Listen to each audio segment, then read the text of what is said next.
Well, I'm going to paint with watercolor or water-based paints with using the various golds. But I wanted to talk about the various golds themselves that because the Egyptians call the skin of the gods, and we have going back to ancient Mesopotamia, the Egyptians, all over the world. You find gold paintings from the earliest periods of painting till today, and but it's not. The mistake in today would be that people think they're painting with gold. 99.9% of the time, you couldn't be painting with gold because it costs too much. But you have all this mica and the chemicals that they can make different variations of gold. When you're looking at icons and things, that's real gold leaf. That's real gold. But when you're looking at gold leaf today, it could be in a package that's for hobbyists or that make it look like gold leaf. It's not making it look like gold leaf. It has to be gold leaf if you're doing an icon in the tradition of the Orthodox churches and in the Catholic churches of the Italian Gothic period. And so what we're really talking about today is getting into these different golds, and also we'll be getting into some of the golds used in Japan, in the Japanese paint.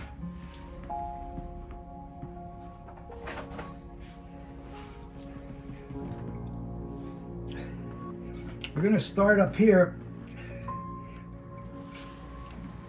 This is made by Daniel Smith, and he makes, I think, the best watercolors. It's a green gold, and remember, again, it's not gold, real gold.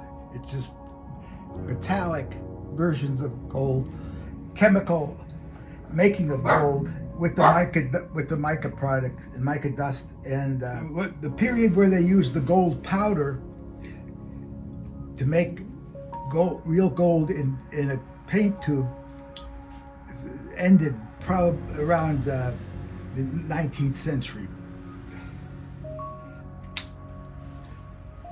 Let's take a look here at the green gold. This is from the tube.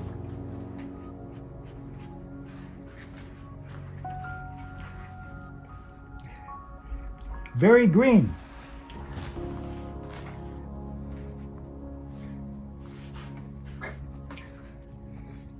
But when you buy the tube of paint from a very a purist maker of this kinds of paint, the watercolors and Daniel Smith's watercolors, that is green gold. So you get this, and you get that with more water.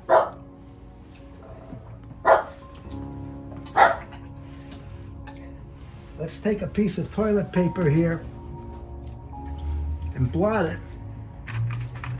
and see how it goes back to how much lighter it gets. But you can see the shine on the paper, on the toilet paper.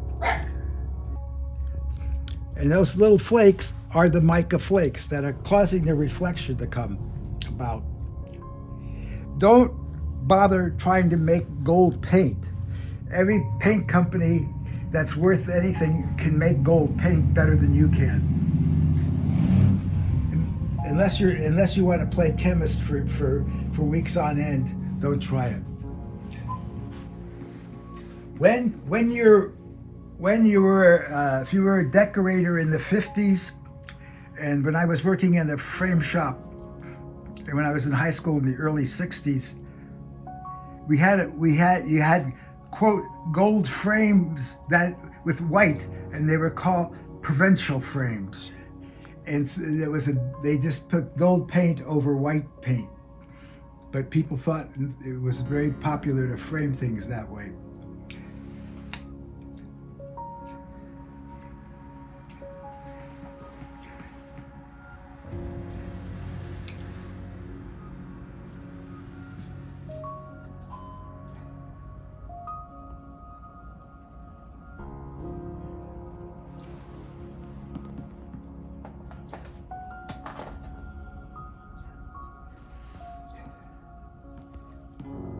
let's look at this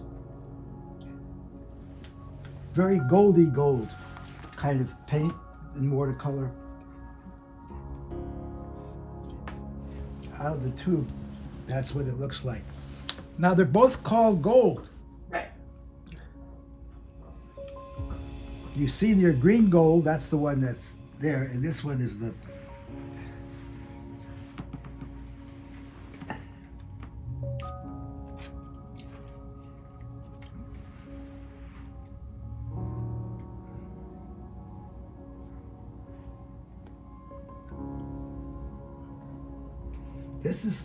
This is called antique gold because it's a little brownish towards the brown.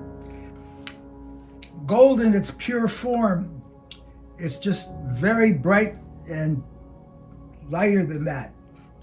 But this is technically has gold coloring, not gold, but I'm saying gold coloring in it.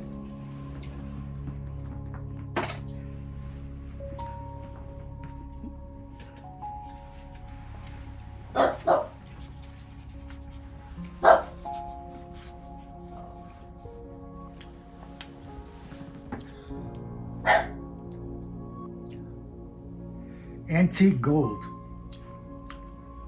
Antique meaning that you made it look older than it is. It's a lovely frame to put on your painting when it's antique gold, because it's not as shiny as gold. Very important. Suppose you took these two golds, the green gold and the antique gold,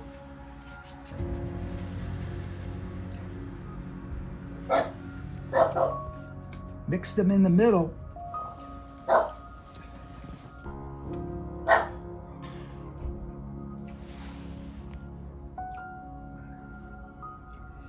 they call this semi-transparent antique gold. This right here. This would be semi-transparent antique gold because the white of the paper or your canvas will be coming through a lot more than it does if I just take it like I did out of the tube here. And when I move the green over into it, we get a greenish variation into the antique gold. You have another gold. Okay, let's look at another manufactured gold. Now this is a bright gold. You know, if you're a manufacturer of paint today, you have to make at least a couple hundred versions of colors to have your charts looking very. You see that? It's lighter than the antique gold, but not as bright as pure gold.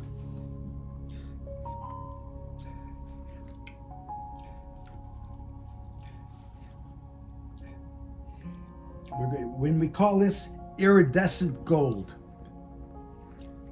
okay? So not only is it hyped up, it's iridescent, and you get another tube of something that you probably never needed, but that's the way it is. But I'm that way. I just like to know all these different colors. Okay, I'm just using water because this is all watercolor is what it is.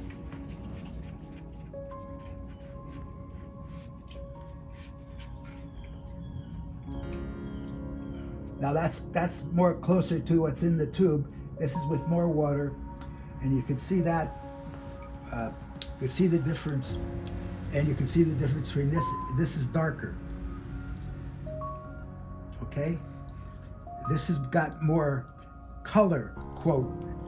If somebody say, "What's your color?" That looks like it has more color in it when it's up there, more paint. But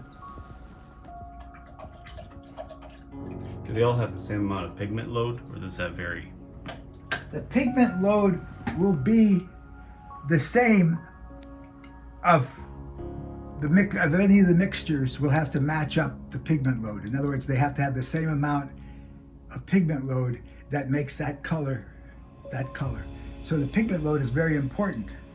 But again, we'll take some toilet paper, very important to a watercolor painter, is toilet paper.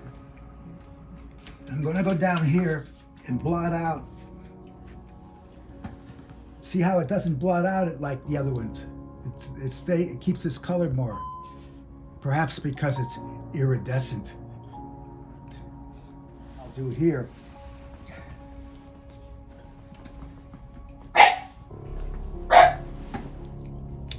Look, hardly any come off.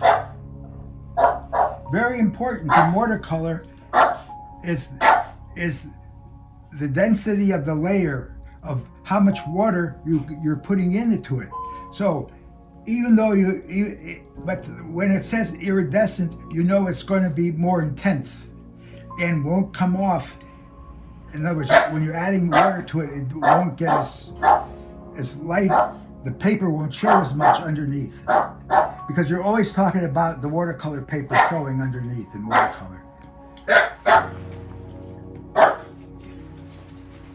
That looks like it's going to be like the green gold. This is the iridescent version of the green gold. Okay, again, the iridescent is a technical way also of making it brighter, but also making it bolder, stronger, color-wise.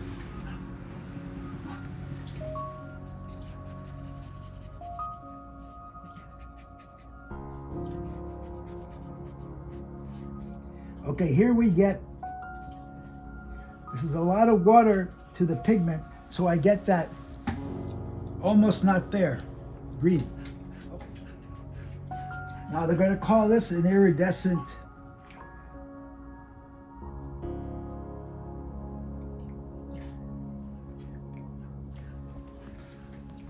in the tube. That's the color, but it can go down to that light, and because important to know, is it a pigment or is it a dye? The dye will stay. You can't go back to the white. The pigment, you could almost go back to the white. Okay, and that's true, and that's an important thing to know in watercolor. Okay, so these look like they're the same, but they're not the same. If you look at them closely, here and here, right? This is actually much lighter than that. Yeah, I see it. Yeah, but you see how it got lighter? It also performed lighter. Does it have less pigment in it, you think? Yeah, to make it be lighter. Also, because they don't put any white into it, because it's watercolor. When you put white into the watercolor, it becomes gouache, opaque watercolor, and that's what the book illuminators in the Middle Ages and those people did, or the Persian miniatures and things like that in art history. Okay, let's look at this gold. And the official name of this gold is, this is Antique Gold Iridescent. Iridescent Antique Gold. So we didn't have this when we were making those fake gold frames, provincial. But now you have all kinds of ways to do this. Okay, so here. This has a grayness to it. Do you see how the grayness is in there? I do.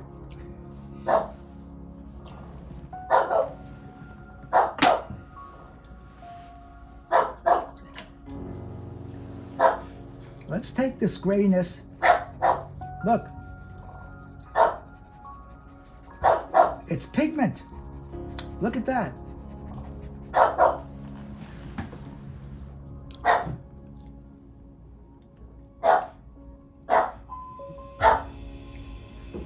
Look at that. And then it can get lighter, and you can go back to the darker. But I will take the toilet paper again.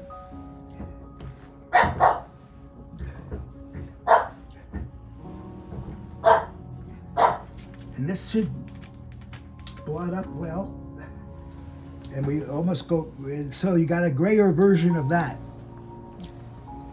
Hey, These are all golds. On the if you were looking at color charts from all the paint companies, they would tell you that this is all these are gold. Yeah, the variety is what we're talking about, because we can make anything today, right? That's the whole point. Okay, let's try this now. Okay, now you're going to go to a gold. This is a Quinacridone Gold. You know, quinacridone is the aqua reds and stuff from acrylics. It came from car paint in the 50s. That's how they came up with quinacridones, the acridones. You know, if you remember in any kind of hot riders, they love that candelapple red and all that stuff. All that stuff eventually moved into paint. Now watch this. This is Quinacridone Gold.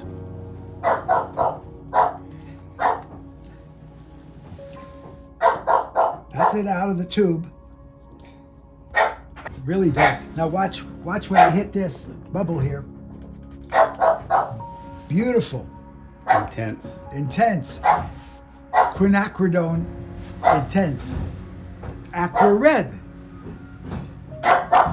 Put it on the side of your hot rod in the 50s. Press your girlfriend or whatever, you know.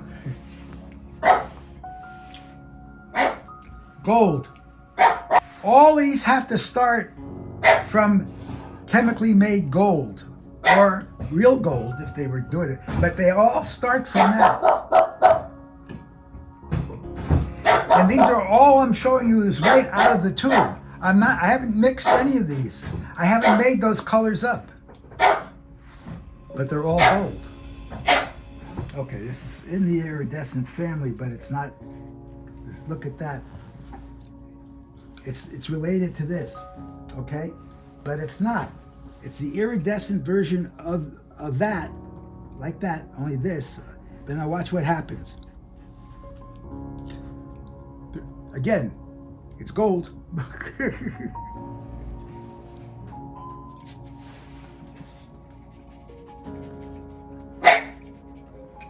Look at that. Now look at that.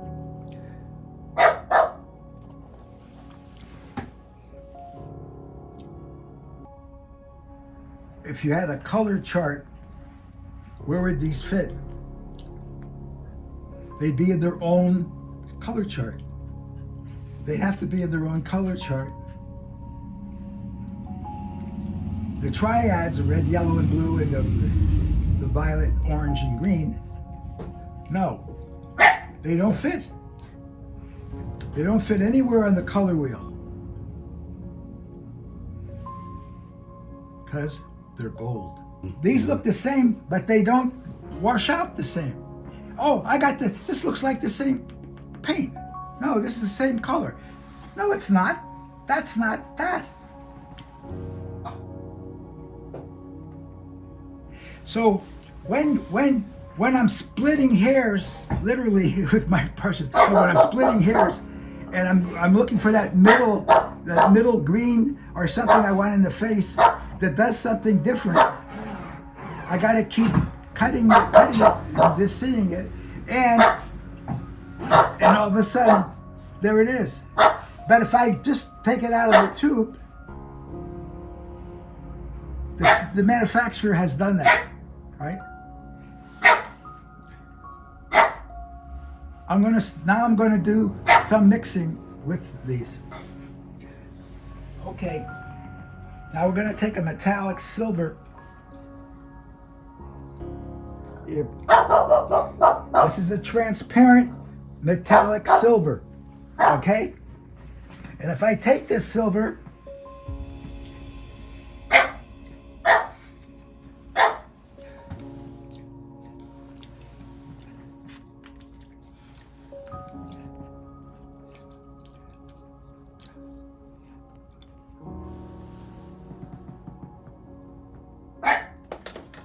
and I want to draw, maybe I want to draw over the gold with the silver on this very soft area here. Comes out warm. There's a chemical reaction.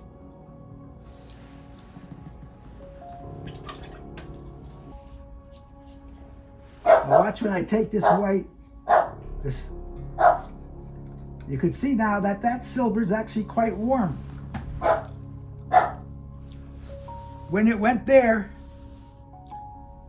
now watch, I'm going to go over here,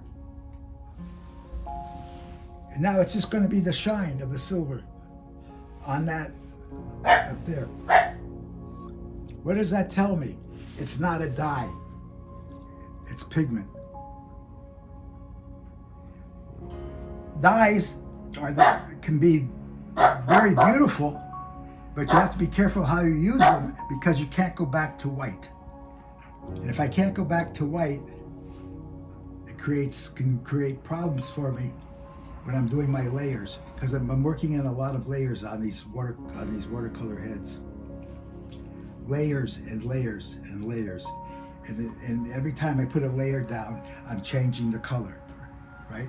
So it's every time I'm changing the color, I want to be able to let that white of the paper to come through. There's got to be a light coming through from the paper. And if it's a dye, it's going to stain the paper and I won't get as much light. Okay, let's take the gold here, and I'll take this silver up here. Look at that. Now you see how warm, when I push it down, how much warmer it was in there, right? Look at that. It's actually quite warm silver.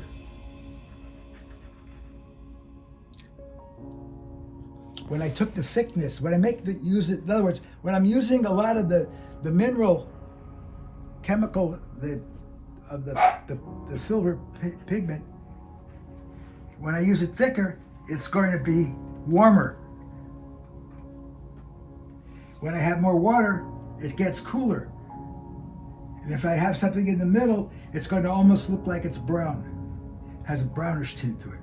But it's all this come out of one tube. Okay, let's take this silver, and you can see the silver on the brush. So you're not seeing, there's no colors on the brush, right? You got it? Okay? All right, now let's take that silver and go up here. Now I could say I got a layer. Now I'm getting another depth. So I may want to draw with the silver on top of that quinacridone.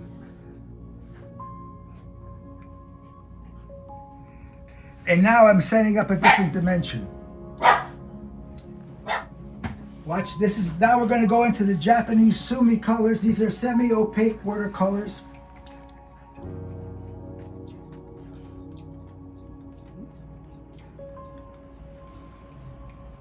And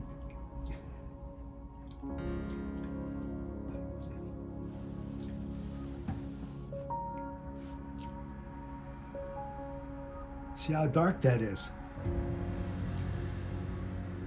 Now that gold, when it dries, would look very good with the ink, with the sumi ink.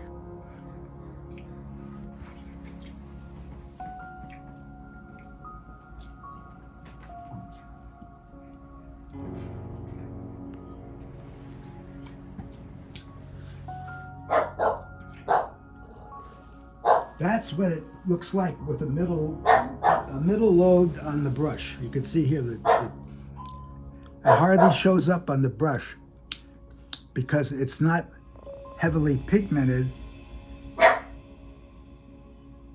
like the other colors we've been using, and it has an opaqueness in it, so it has a tiny bit of Chinese white or zinc white. Zinc white is Chinese white, the same chemical.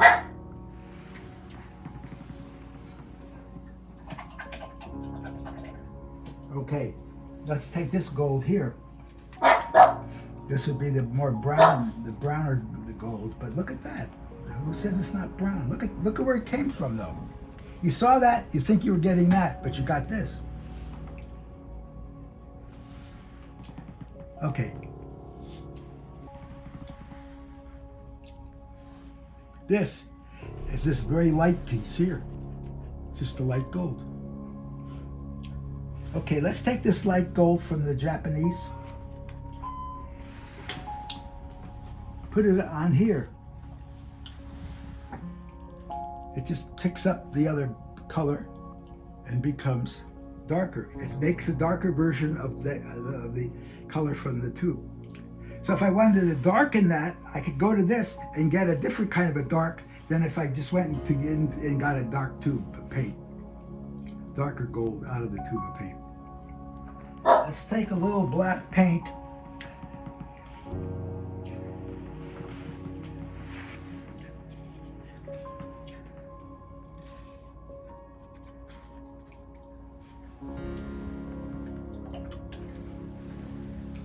Okay, if I take this black and I'm going to run this black,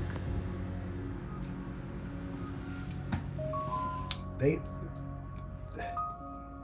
work well together. They don't jump. It doesn't jump as it does if it's just on the white. If I'm painting on silk in the traditional scrolls, in the Chinese and Japanese scrolls, Korean scrolls, you have that tone, and that tone makes it quiet with the same black. But when it's on the white, of course, the black jumps up. It jumps ahead of everything. Let's take that black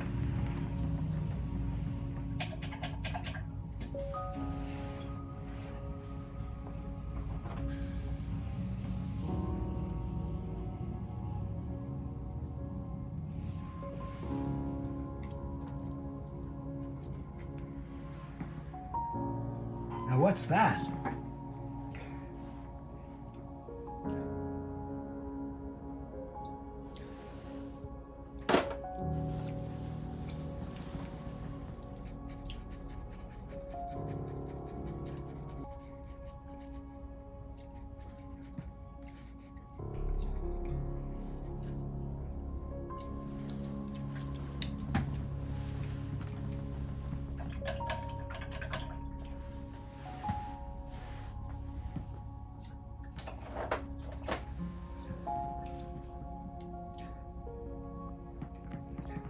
This has a little bit of trace of gold in it. It's not gold, it has a trace of gold in it. I'm going to go back to this green gold and see how dark it is.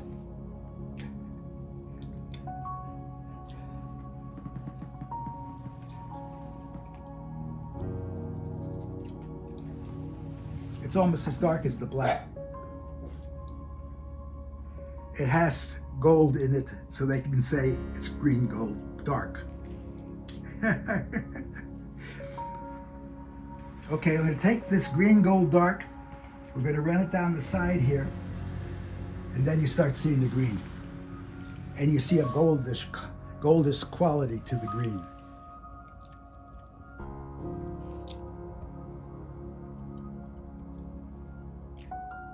With the exception of the black and the silver, they are all golds.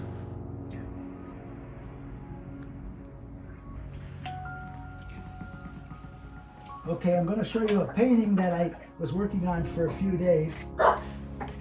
At first, you see the gold under the light, the light that makes natural light. And that's several layers of different golds. And I'm using a gold in there. And I'm using a green gold in there on one side of the face, and the other side of the face I got a gold, and then I'm mixing a pale gold in there, and I have an antique gold in the face. So I have all those things we were just looking at are in that face. Then I stuck the silver on top, and it becomes more bluish. And then I start playing with it.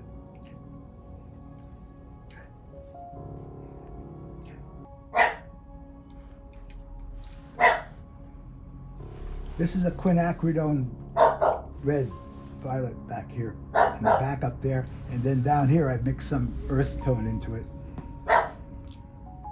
Now I'm still looking at this, I'm still playing with it, and when I do this, it becomes darker. When I become this, it's still darker, but when I do this, it's lighter. So how do I exhibit this piece? How do I put it on a wall and put a light over it and say, this is the way it is? It's not always the way it is. If somebody bought the painting and it was hanging in their house, what are they going to do? Well, I want to put it there. And the husband wants it there, the wife wants it there, whatever, whatever the craziness is going on. Just, this is the way it's meant to be, hanging on the wall. That's the way it's going to look, folks.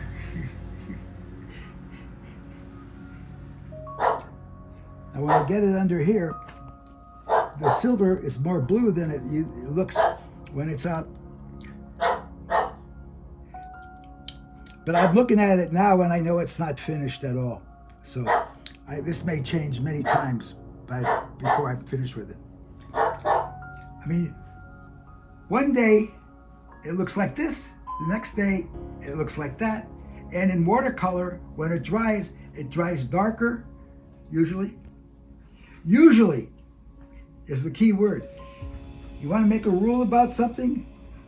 Fine, but don't make a rule about it that you think your color is going to be the same the next day. We don't know how it dried to make as it appears as the last color. So right now we're seeing it, the last colors that I put on it, period. I have no idea what I'm going to do with this painting. I'm just going to have to sit there and figure and play with it. And it'll tell me. The painting will tell me eventually what it needs. Right now, it's not quite there yet.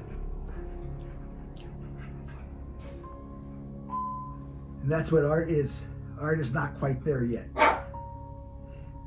So you could sit all your life and never get there, but you got it. Your body tells you you got it. Your mind tells you you got it. And maybe a person walking into the room says, oh, you got it, that's wonderful. And it may not be the next day what you like. That's it.